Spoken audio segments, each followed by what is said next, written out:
And I've got an idea that may or may not work.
Hi everyone, thank you for joining me. Welcome to another video.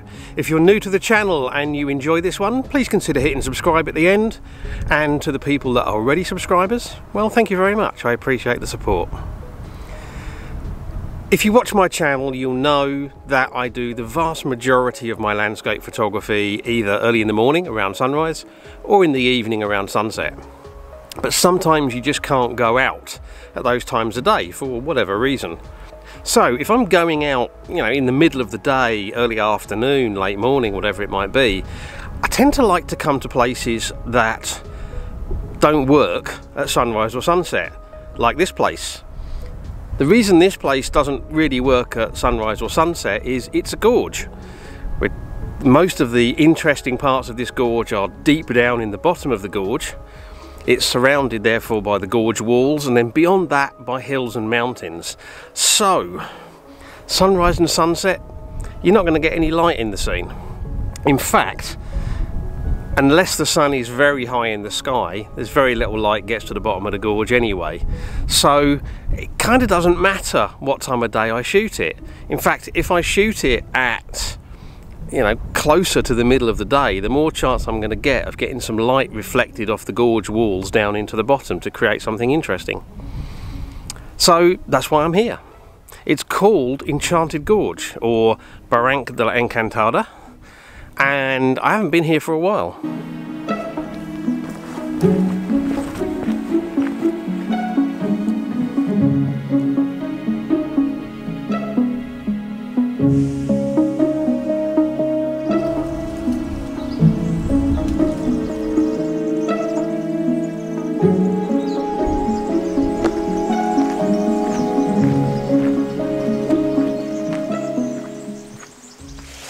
Okay, so I've been looking at this scene for a little while, trying to work out how I could try and make the most of it. And I've got an idea that may or may not work. In fact, it probably won't, but I'm going to try it anyway. Basically what I've got, there's a little cascade down here on the right hand side, and then a load of rocks that sweep around, and then there's the gorge that runs through with the water at the bottom, green water. There's a rock in the background, there's a little twig sticking out, and then there's like more of the gorge walls over in the background. And no matter how I position myself here, at 16mm I can't fit in as much of the scene as I want. So what I'm going to try to do is I'm going to shoot a small panorama. I'm going to shoot at 16mm, and I'm going to shoot in vertical format, and I'm going to do probably 6, maybe even 7 shots across, a lot of overlap. And the idea will be that the little cascade will be on the bottom right hand side, and then we'll have all the rocks and then the gorge going out with the green water and the wall in the background.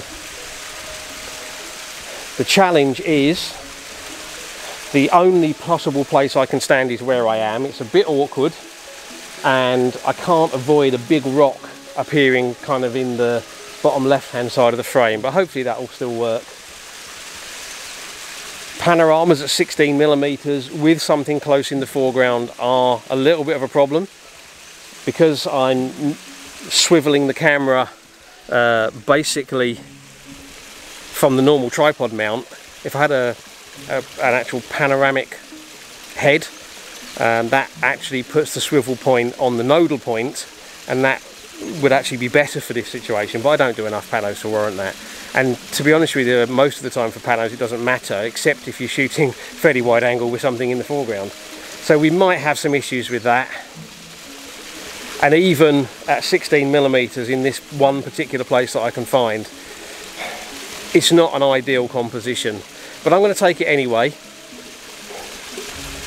And to just complicate things a little bit more, because of the proximity of that big rock in the foreground, I'm going to have to focus stack. So I'm actually going to shoot 3 panoramas, one focused on the rock in the foreground, one focused on the rocks in the midground, and one focused out on infinity. If this works, it will be a miracle. So I've got 16-35 lens, 16mm as I said. I've got in 6-stop ND filter, little stopper. Yes, I have replaced it after my mishap of a couple of weeks ago. And that's giving me 1 second at f11 ISO 64. Let's see what happens.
So the water level here is pretty low, basically because we've had 2 very, very dry winters.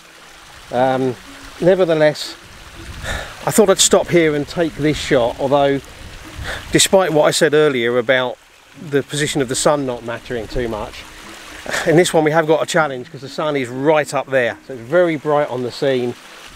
Basically what I've got is this waterway curving around, and then this hill with the ruin on the top and the trees. 16-35 lens, 16mm.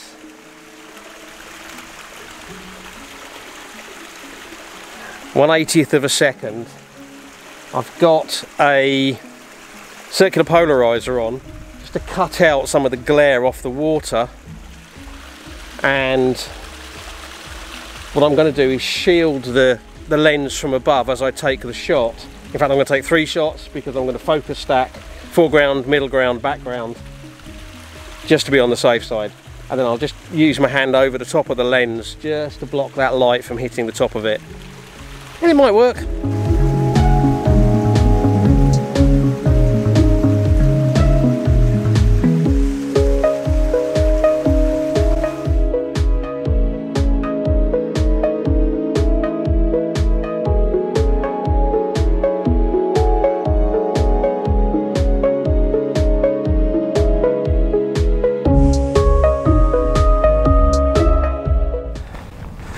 Okay, well, as I said, today isn't a day when I can stay out late till sunset, and it's now time for me to start heading back to the car and heading home. It's 20-25 minutes walk to the car, and then about an hour and a quarter drive to get back home.